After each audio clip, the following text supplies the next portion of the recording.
Selamat datang di podcast Suara Bersama. Yeay. Halo teman-teman, perkenalkan saya Caca dan rekan saya Amel. Di topik kali ini kita bakal bahas apa, Mel? Di topik hari ini kita akan bahas tentang Gen Z, guys. Bagaimana kesehatan mental dan ajaran-ajaran agama itu membantu kita menemui kedamaian dan ketenangan batin. Wah, topik ini cukup menarik ya. Apalagi generasi kita itu familiar sama yang namanya kesehatan mental, mental health. Dan generasi ini juga menjadikan kesehatan mental itu sebagai skala prioritas utama ya. Dan kalau dipikir-pikir, kesehatan mental itu ngaruh loh sama aspek hidup kita, Mel.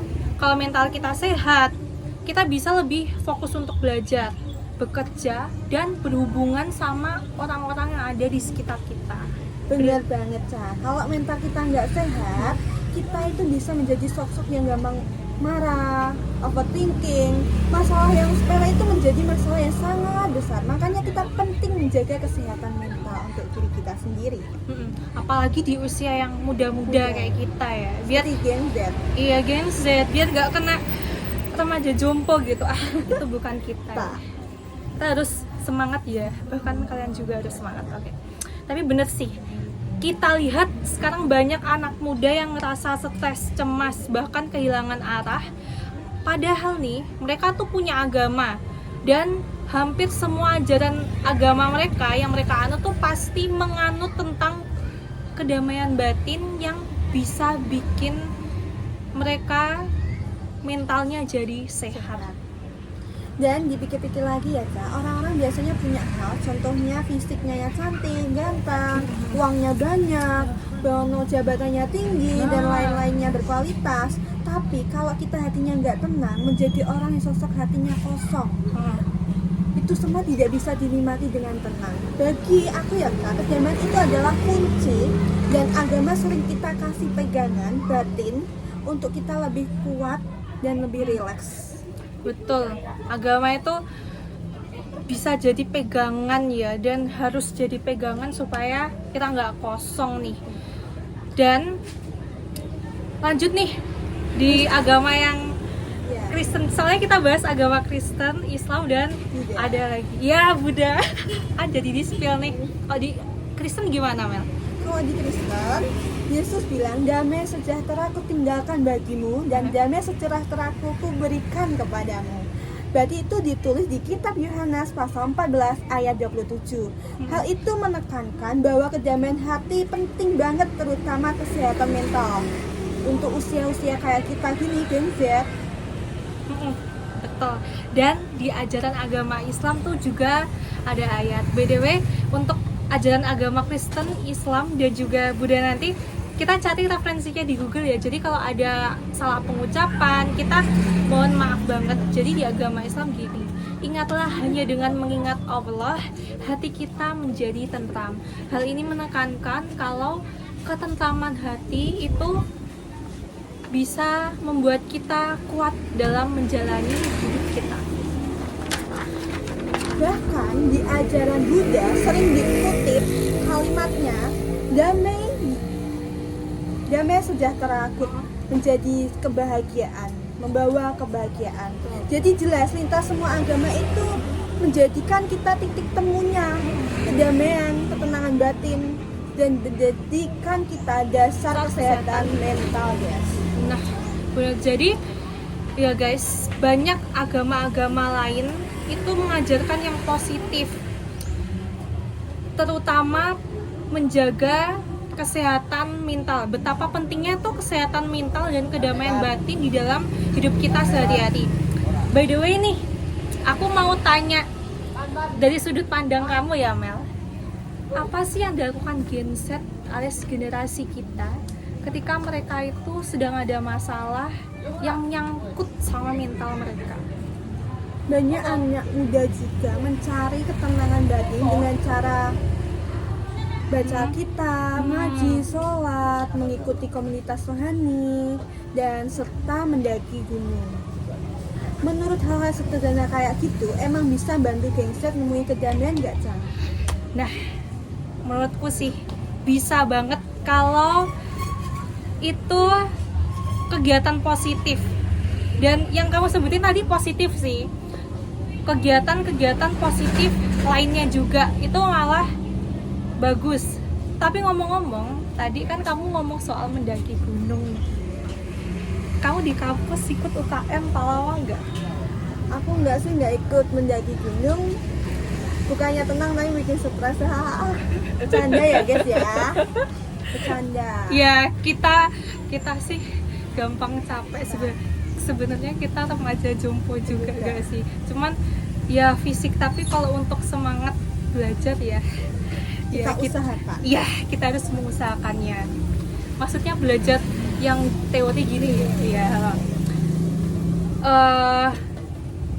Kalau aku sih untuk cari ketenangan itu lebih prefer ketemu sama komunitas rohani sih Mel. Karena komunitas itu kan banyak orang nih. Jadi kalau aku ada masalah, aku ada persoalan-persoalan lain kayak pergumulan lah yang mengganggu hati aku, itu aku bisa di-push, aku bisa disupport sama orang-orang rohani kayak mereka. Jadi itu bisa menjaga kesehatan mental sih, dengan bertemu banyak orang yang positif, yang nggak toksik ya. Jadi komunitas rohani itu bisa bikin kita menjadi lega ya guys. Keren banget juga, bisa menjadikan tempat kita berbagi cerita dan masalah apapun. Nah itu yang aku cari di komunitas rohani. Nah, supaya podcast kita tidak cuma teori, kita akan tanya teman kita bernama William dari Prodi Manajemen UKWMS guys. William yang anaknya kritis itu ya? Iya, dia berpikir secara logis loh guys. Iya. Iya sih, itu anak menarik. Yaudah, langsung kita cus ke William, cus ke kampus untuk ketemu sama William. Dan sekarang kita bersama dengan teman saya yang di podcast ini menjadi narasumber kita. Nah, halo William. Halo Tata. Apa kabar? Puji Tuhan baik. Puji Tuhan baik. Nah, aku mau tanya-tanya. Satu pertanyaan aja. Menurut pendapatmu, bagaimana sih kita tuh sebagai generasi Gen Z ya, cara mencari kedamaian di masa-masa sekarang itu menurut pandanganmu tuh bagaimana? Terima kasih. Dari sudut pandangku sendiri, bagaimana sih caranya Gen Z untuk mendapatkan kedamaian di saat ini tuh tetap mengandalkan Tuhan, dikarenakan ada di dalam ayat Alkitab yang ini menjadi ayat Alkitab pedoman saya dengan berdoa, yaitu di 1 Tesalonika 5 ayat 17 sampai 18. Tetaplah berdoa dan mengucaplah syukur dalam segala hal, sebab itu yang dikehendaki oleh Allah melalui Yesus Kristus bagimu.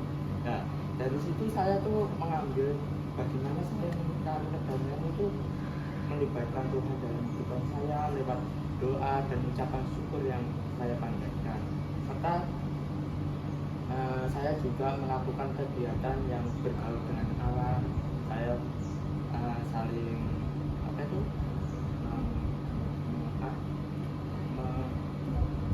meditasi dan lain sebagainya yang dapat membuat kedamaian di kita.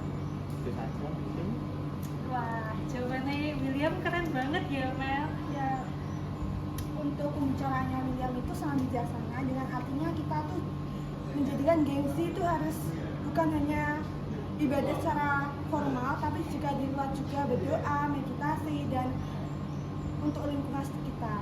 Ya, yang gunanya untuk berfungsi mental kita jadi sehat ya, ketika kita mulai berdoa, mengandalkan Tuhan dalam kehidupan sehari-hari.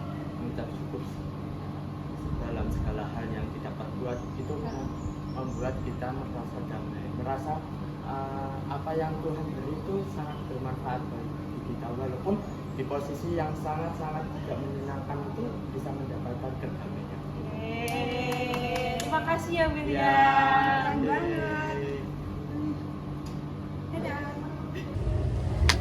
Berarti kita bisa simpulkan ya, kesehatan mental itu erat dengan hubungan dengan spiritualitas. Semua orang butuh hati yang tenang dan jalannya masing-masing sesuai dengan keyakinan masing-masing kita.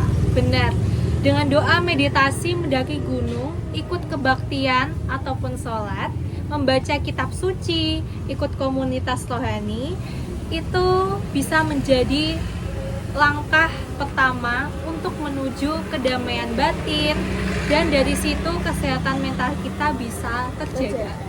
Semoga obrolan kita kali ini jadi pengingat bagi semua teman-teman kita. Yuk kita mulai dari diri sendiri untuk menjaga hati tetap damai sejahtera dan menjadikan kita menjadi kesehatan mental itu diutamakan ya guys.